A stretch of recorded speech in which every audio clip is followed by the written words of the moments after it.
ഒരു ഒരു പ്രശ്നം വരുമ്പോഴായിരിക്കും നമ്മൾ നമ്മുടെ ആ ഇന്നോവേഷൻ അല്ലെങ്കിൽ നമ്മളൊരു പ്രോബ്ലം സോൾവിങ്ങിന് നമ്മൾ കൂടുതൽ ആക്സലറേഷൻ വരുന്നത്.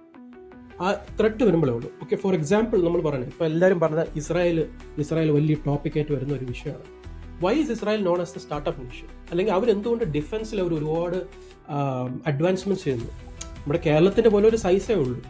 ബട്ട് കേരളത്തിൽ ഇരിക്കുന്ന ഒരാൾ ചിന്തിക്കുന്ന രീതിയല്ല ഇസ്രായേലിലുള്ള ഒരാൾ ചിന്തിക്കുന്നത്. They are always thinking about okay, ഇന്ന റോക്കറ്റ് വരുമ്പോൾ ഇത് എങ്ങനെ അടിച്ചിടാൻ പറ്റും, വാട്ട് ആർ ദ വേസ്.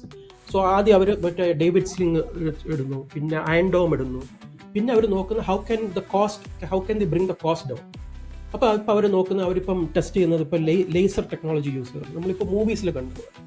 അപ്പം ആ പ്രശ്നം വരുന്നുണ്ട്. പക്ഷേ ഇതേ ഇന്നോവേറ്റീവ് മൈൻഡ് ഉള്ള ഒരാൾ, കേരളത്തിൽ ഇരിക്കുന്ന ആൾ അങ്ങനെ ചിന്തിക്കത്തില്ല. He will not be pushed to do innovation. അപ്പോൾ ആ ഒരു പോയിന്റിൽ I partially agree with Sree on this, that ഈ വാർ എന്നൊരു സംഭവം it is like a business. It can push you to think out of the box. ഇതെങ്ങനെ നമുക്ക് ഈ ഒരു പ്രോബ്ലം എങ്ങനെ സോൾവ് ചെയ്യാന്നുള്ള ചിന്തിക്കുന്ന രീതി മാറും.